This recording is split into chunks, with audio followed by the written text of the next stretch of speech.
Hello there, Merck employees, and welcome. Thanks for watching. I'm Sam, and I will be your moderator today.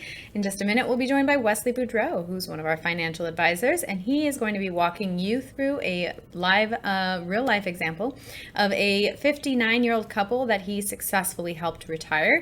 And he'll also be providing some insights to hopefully help you retire successfully as well. And if you stick around after his presentation, Wesley will also be answering some questions. But before he comes on, I'd like to very quickly remind you that we are not affiliated nor endorsed whatsoever by Merck. The Retirement Group is a completely independent group of financial advisors, so please keep that in mind as you listen along. And if you happen to see any YouTube cards popping up on your screen as you watch this video, feel free to give those a quick click. They will guide you to several different resources, one of which may simply be a past video that might be of interest or concern to a Merck employee.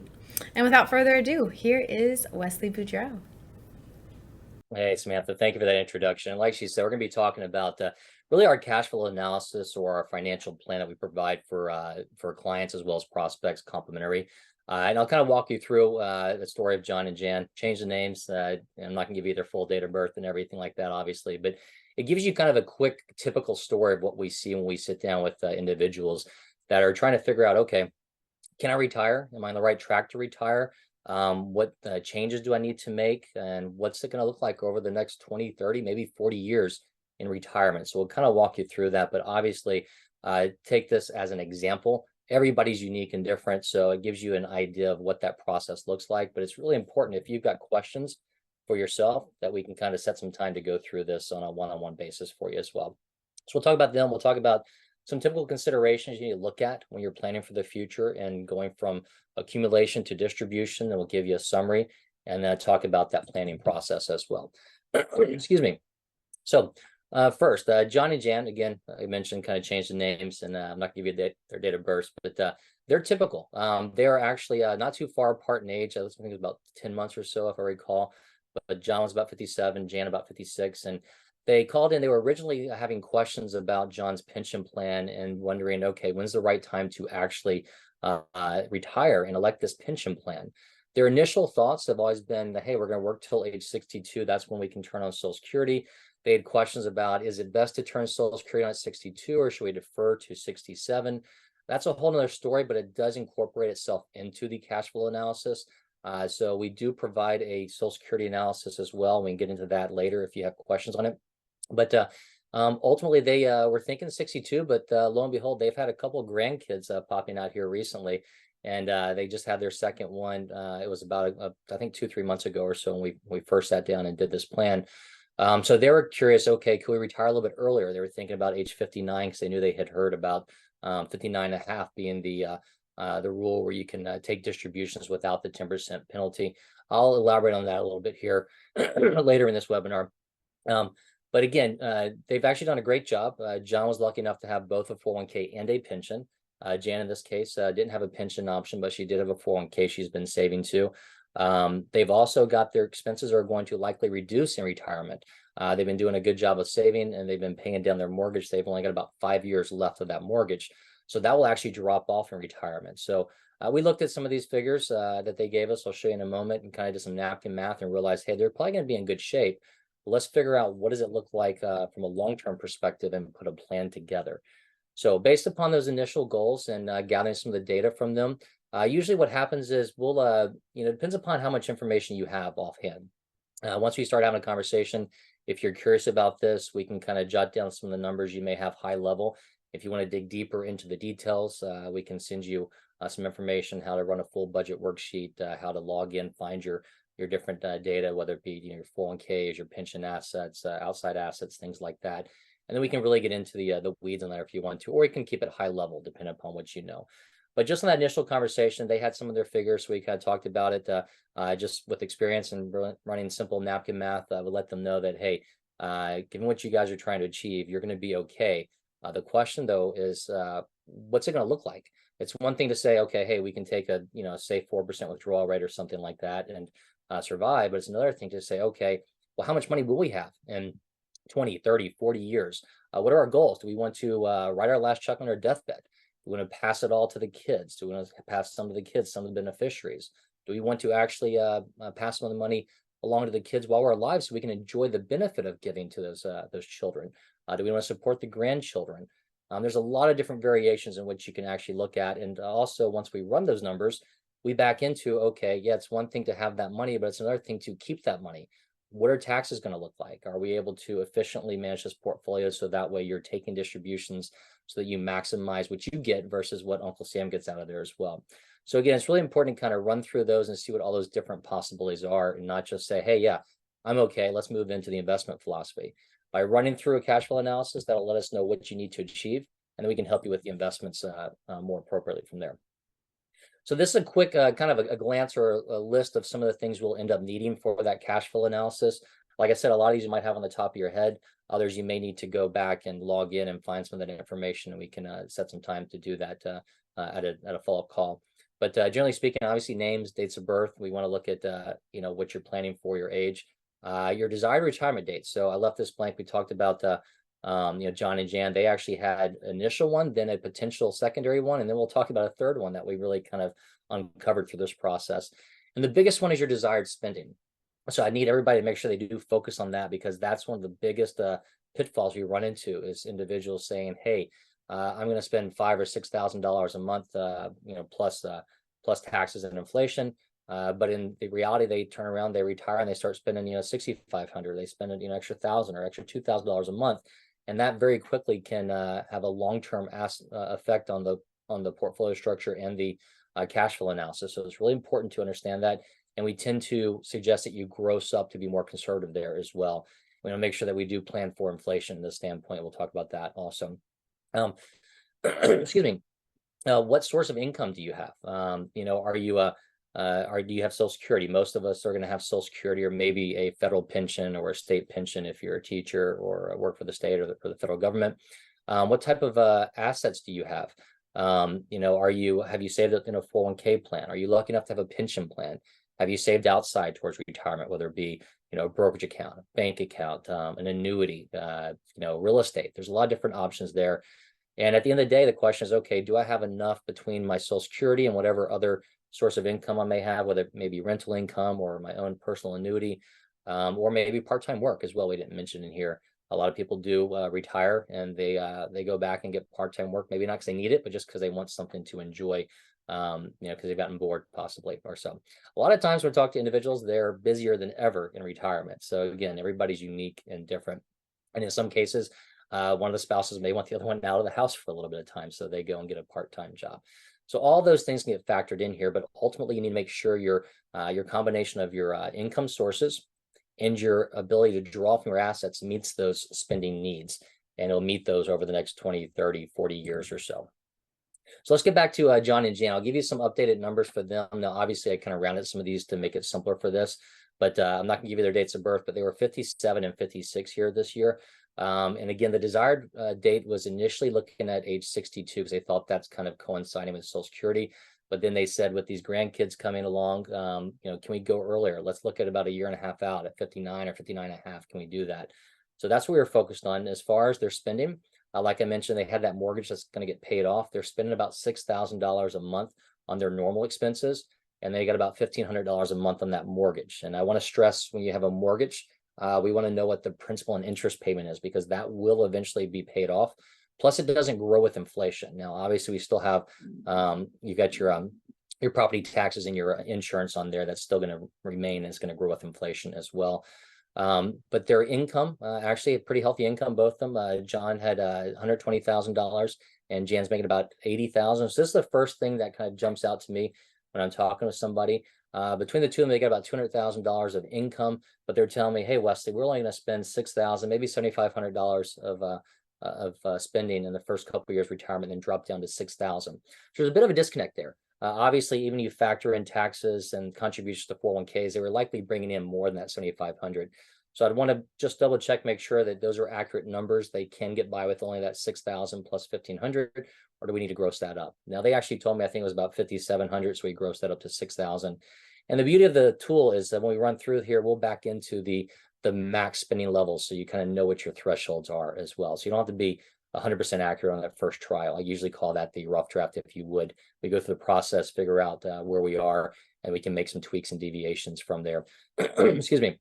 So their retirement assets, actually, we're talking about the the spending. They had both been taking advantage of catch-up contributions, so they have been saving a little bit more recently here. But John's got his portfolio, his 401k, up a little bit over $600,000. The pension lump sum option came out to about $800,000, and Jan's 401k is about $480,000.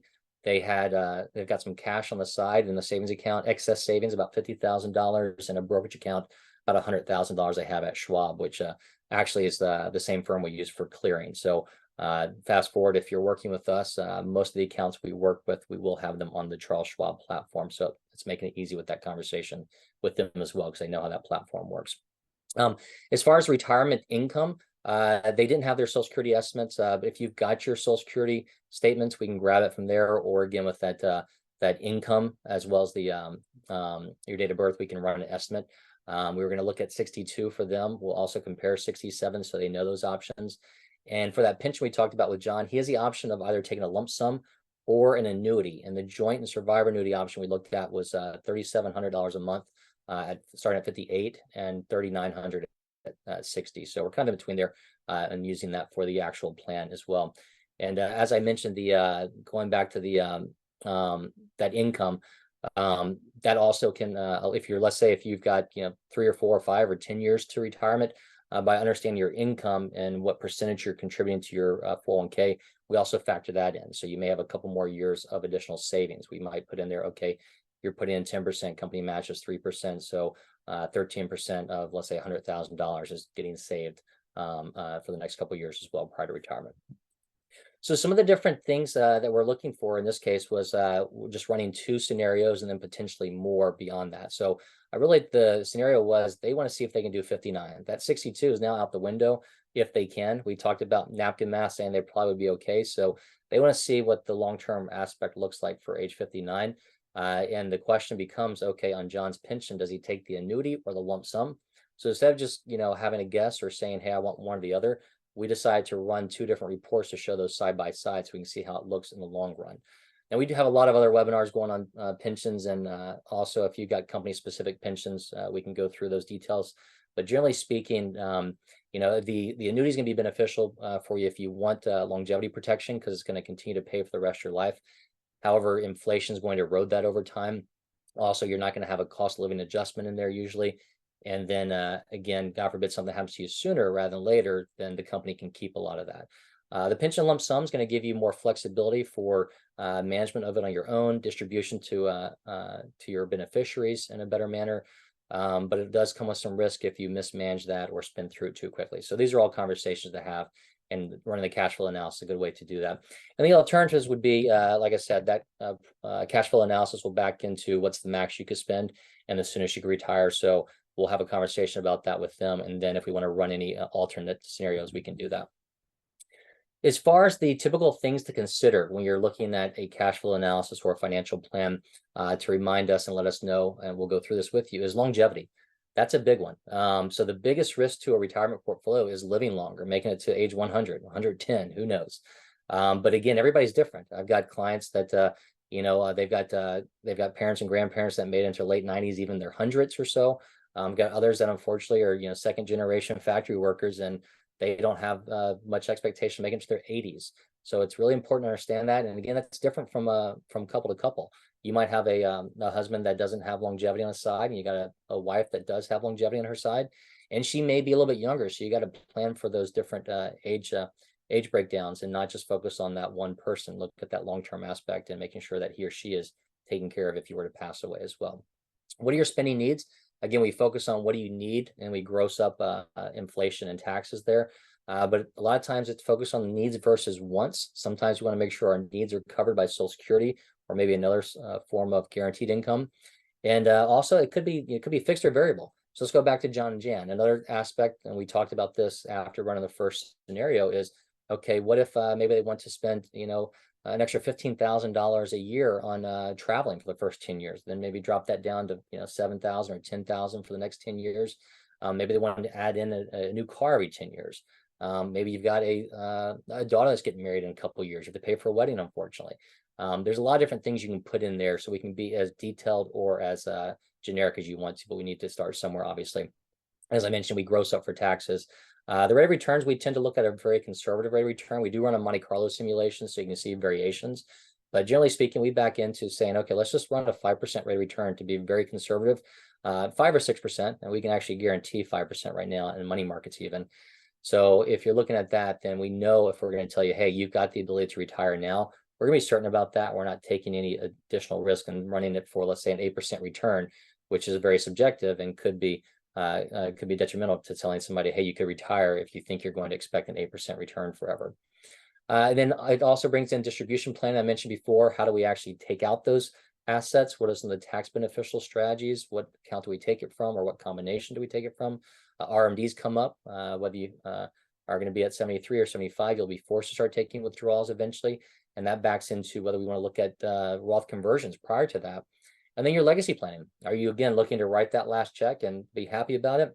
Or are you looking to plan for a legacy, whether it be for your kids or church or charities, or a combination of those? We get into all those different options and how estate planning can affect that as well. So a couple charts here, just worth noting. One of the biggest things to remember is, where are you going to retire? We work with a lot of individuals that may retire in one state and stay there, or they may retire from one state and move elsewhere. Let's take an example of California. You've got the ability, if you want to, you've got pretty high income tax on the state level there, but you can slide right across the border to Nevada if you want to reduce some of those taxes, or maybe move to Texas. So it's really important to let us know, where you're going to be retiring ultimately, so we factor in those state taxes as well. I also mentioned about the distribution strategy. Generally speaking, most tools you run and most people you talk to are going to say, hey, defer taxes as long as you can. You don't want to pay taxes. So usually what's going to happen is they're going to suggest taking your taxable accounts out first. So for John and Jan, that example would be plowing through their savings and their brokerage account before they tap into their IRAs or 401ks.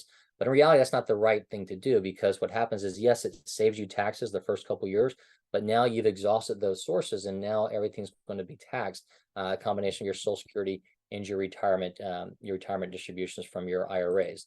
Another way to do that would be kind of looking at the tax brackets year by year and taking out what makes sense for your specific tax bracket. So even if you didn't have even if you just took out, let's say for John and Jan, if you just took out the standard deduction, you're not going to pay any tax on that whatsoever. So you can take out over $20,000 and have it tax free. Then you can factor in, okay, well, they're based upon their spending, they're going to be in that 12% tax bracket in retirement. I'd argue that's a pretty favorable tax bracket. Likely they may go higher down the road. So we might say, let's max out that 12% tax bracket, take out distributions from there. And it could be that we even take out more and do Roth conversions. We can get into that in another scenario as well. So that way we're able to mitigate potential future taxes for themselves and their beneficiaries as well. So again, very important to understand how to take that money out. So let's go ahead and jump back to John and Jan, kind of wrap up their situation. So they're lucky enough to live in Texas, where there's no state taxes. So they're just focused on federal taxes in here. And again, the plans we ran were to retire at age 59, and they both were in great shape. We ran those plans. They could have retired at 59 and had excess savings beyond age 100. They both had longevity, so we ran it that far out. Again, you can tell us run it to 90, 95. You can tell us run it to 120 if you want to. It's really up to you. Focus on longevity. But so they have the ability where they can either retire earlier, spend more, or a combination. They could actually retire earlier and spend more, which is what we looked at when we ran the second scenario here, the ability for them to actually retire here later this year, still at age 58 or so. But each of the scenarios also brought up the conversation around Roth conversions, as well as RMD planning and the taxation strategies, which also backs into the pension planning options as well. So this is kind of a quick just example of one of the charts that we see on the cash flow analysis. The top one's going to be the plan one we ran, assuming they took the lump sum. The bottom one is assuming they took the annuity. And one of the biggest things you'll kind of see or jump out is that difference of orange and dark blue on there. So the orange is them taking withdrawals from their accounts, whether it be the IRA or 401k. And the blue, excuse me, the blue is their guaranteed income. So Social Security and potentially that pension. So what we see is in that bottom one, there's a lot more dark blue, and it's essentially meeting their retirement needs because they've got that guaranteed Social Security and the annuity. And then the change of that light blue, and then you see kind of a jump up in that black line, that's their expenses. It jumps up because that's where the RMD kicks in. They're forced to start taking withdrawals whether they want to or not. And that RMD forces them to take out more than they need, which in turn bumps up their tax brackets as well. So it forces them to pay more taxes than they otherwise would probably want to. So this still gives us, 13, 14 years of planning ahead of us as far as looking at Roth conversions and strategies to kind of whittle down that IRA so they can actually have tax-free income for themselves and their beneficiaries versus getting hit with that RMD at a level they may not be comfortable with. And who knows where tax brackets will be at that point in time as well. So again, going back to these, the outcome's very similar to both. They both had plenty of money at the end. The question becomes, do we want that guaranteed income for life, or do we want the flexibility to take that lump sum and manage it on our own? For the pros or cons on there, and the ability to actually potentially maybe make more off of that and have a cost of living adjustment on there versus that annuity. So again, it's important to run these side by side and have a conversation through there. So what are they actually doing? They are elected to actually retire sooner after going through this and understanding, hey, they're in good shape. They can actually retire sooner. They're retiring this year and focus on spending some more time with those 2 grandkids and the expectations that more may be along the way. However, we looked at the pros and cons of the pension for John. And even though we're not making the ultimate decision right now, they're wanting the flexibility of that pension as the lump sum so that they can control that. They can control it for tax purposes, for distribution planning purposes, for passing on to beneficiaries. Chances are we'll look at probably outperforming that annuity over the long term. When we run those reports, we run them, like I said, at 5%. So that's a very safe rate of return. At that rate of return, the annuity and the lump sum look about similar, but if you get about 5.5%, 6%, which is still fairly safe rate of return, that lump sum is going to start to look better and better. But I will be cautious about the 2 biggest things I do see and mistakes on people taking that lump sum is if you are managing yourself and you're too aggressive and you could lose some of that money or all of it, or if you've got spending issues or you got family that may come tapping on the door saying, hey, can you help us out? I've seen both of those situations, unfortunately, where people do plow through that money too quickly. At the end of the day, we're here to manage it for them and kind of police them and tell them what to do and how to do it, but you can still take it and do whatever you want when you want. So be very careful about that. And one of the things I didn't bring up before is they're both, if they're retiring here, 58 and 57, they're both under 59.5. So we need to be careful about how do they take distributions and avoid that 10% penalty that happens up until 59.5. So that's another benefit of working with the retirement group. As fiduciaries, we're not going to say, hey, roll everything over to an IRA so we can manage it for you. And that's in our best interest. We're going to focus on how we mitigate the taxes and the tax penalties. So we're going to tell them to actually keep some money in their 401k to bridge that ability from 58 and 57 to 59.5. So that way they can take distributions from the 401k, taking advantage of the age 55 rule. If you retire from a company age 55 or later, you can take distributions without that 10% penalty. So in summary, we'll wrap this up and see if we have any questions. A lot of times, many people, they come to us just with kind of a guess or an estimate of what they think they need to meet their goals. And sometimes they don't even have all the questions that they need. So you may think you're somewhere. It's really important to, kind of have a conversation with us and take advantage of that complementary cash flow analysis, because at a minimum, it can at least confirm what you thought. So in the case of John and Jan, it kind of confirmed what they thought, but also took it a step further, telling them, hey, they're in better shape. They can do something different if they want to. And really, at the end of the day, what it did is just meant that they were able to retire a little bit earlier. And yes, it did cost them some money in the long run, but it cost them a little bit of money to pass on to beneficiaries. So it may come down to the question, okay, what's an extra year of retirement, 1.5 years or 2 years of retirement value worth to me versus working just to pass more money onto to my kids. So again, it's really important to kind of run that review and see what it looks like on paper. And we can then talk about the emotional aspects of when's the right time for you to retire, and look at running some different approaches if you want to see different variables in there as well. So unfortunately, right now, about 3/4 of Americans over 50 don't have a written plan. The process, if you give us a call or email us to start that process, is have a conversation with myself or one of our other advisors. We'll go through some of those questions. If you have all the information, great. Otherwise, we can email you what we need to get. Once we get the numbers back from you, that could take, could take a 10-minute conversation, or it could take you emailing it back to us or calling us back. Give us about a week to put those numbers together, and we'll set some time to run through that. And like I said, I call that the first draft, and we can go through and make some tweaks if you want to. But ultimately, hopefully, we're going to show you that you are on the right path to meet those goals. And then ultimately, if you want to deviate from that, and also help us if you got, let's say, a pension or 401k, how do you actually distribute those in that retirement process? Do you have NUA discussions on your 401k? Do you have a lump sum versus annuity? We go through all those with you. But we talked about all that stuff, but don't forget who the retirement group is. We are an independent financial advisory firm that focus on working with Fortune 500 companies. As Samantha said at the beginning, even though we've worked extensively with a lot of these companies for over 30 years, does not mean we're endorsed or employed by them, but we do have extensive history of working with them. So most of our advisors will have detailed knowledge of the company plans, whether it be the pension, the 401k, healthcare, retiree medical benefits, insurance continuation, things like that.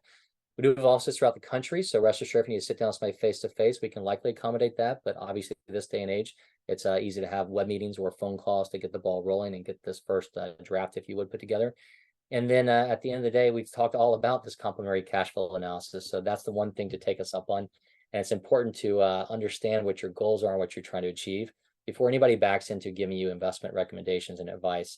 But a lot of times we'll look at this in conjunction with reviewing your 401k and your allocation there as well.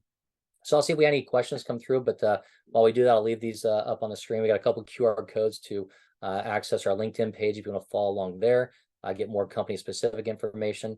If you'd like to schedule an appointment with myself or one of the other advisors, you can use the other QR code here, and you can reach that info@theretirementgroup.com, and our number is 800-900-5867.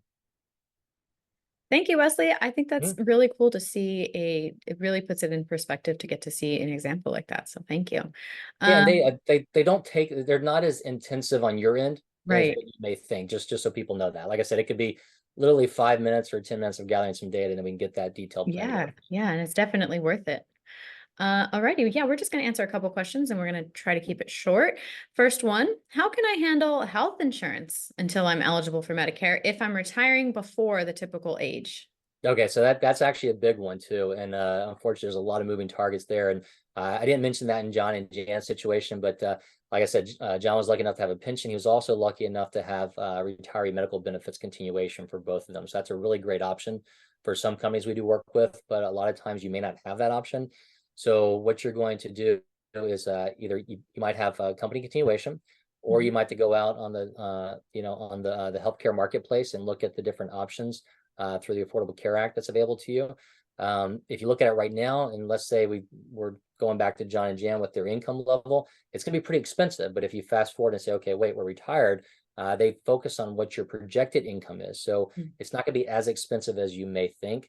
And then that's going to help them get to age 65. Another option is looking at indemnity plans.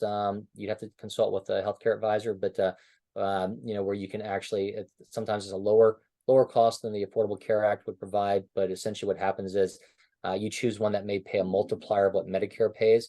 And so it covers a lot of your preventative, but if you, God forbid, have some hospital situations or things like that, it may not cover as much as what the healthcare exchange would. But those are some conversations to have when we run through that cash flow analysis too. Alrighty, thank you. We're going to breeze through to the second question. What strategies should I consider to reduce taxes on my retirement income, especially if I'm retiring early? Okay, so retiring early, go back to the John and Jan's example. Some of the strategies would be going back to that slide I showed you with the different distribution options, or how do you take money out. So again, let's say you're retiring early. You don't have to take any money out until you hit your RMD age.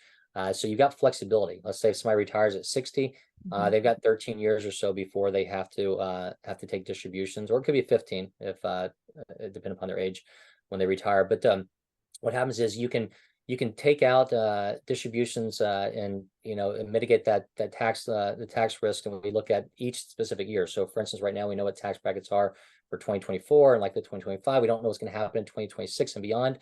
So we can focus on saying, okay, my tax bracket, let's say right now, is 12%. That's pretty low. We might want to reduce future taxes by taking some money out, converting to a Roth, or taking it out and just parking it. It's your call.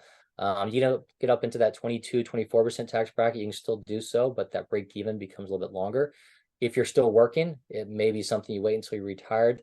And it also may be an aspect of if you're still working, maybe we start adding contributions at 401k and a Roth level, or you build up a Roth IRA. There's a lot of different ways to look at it. So there's really not one quick right size answer for everybody. But if we run this cash flow analysis for you, then we can dig into your specific situation and show you some choices. Alrighty, thank you. Last one, Wesley. If I take the annuity, is there a risk of running out of money since I'm retiring early? And follow up to that, would choosing the lump sum be a better option, for me considering my early retirement? Okay. Well, actually, the key aspect of taking the annuity is not running out of money. So, Mhm. yes, you would not run out of money. But the question is, will you run out of the value of that money? So let's assume that somebody elects a single life annuity, and maybe it pays them $2,000 a month for the rest of their life, and hopefully they live 30 years. Well, that $2,000 is going to be the same for the next 30 years. So as we go on and inflation continues to build up, they're not going to be able to buy as many hamburgers or as much gas or milk or things like that with that same $2,000. So you won't run out of money, but your purchasing power will erode. Worst case scenario is if you take, let's say, a single life annuity, and let's say you pass away in 10 years. Now that company is going to get that money back versus your beneficiaries potentially getting it unless you added a period certain to it. And this gets into a conversation on, specific pension plans. Whereas you take that lump sum, which we mentioned in John and Jan's situation, additional risk there are that you could spend through it too quickly because you have access to it, or you could mismanage it on your own and lose some of it. But generally speaking, if you set up a sound investment strategy, you're able to hopefully match that annuity and get cost of living adjustments along the way. You kind of built in inflationary protection, and then hopefully you've got something still to pass on to beneficiaries as well. So the annuity, no, you do not run out of money, but you need to be cautious about the longevity and inflationary pressure. And that's why it's good to show those different reports side by side for somebody. All righty, Wesley, that was it. That was all we had time for today. We want to thank everybody for joining us today, and we hope we see you on another webinar very soon. Have a good day, everyone. Thanks, All right, Wesley. thank you. You have a good day. Bye.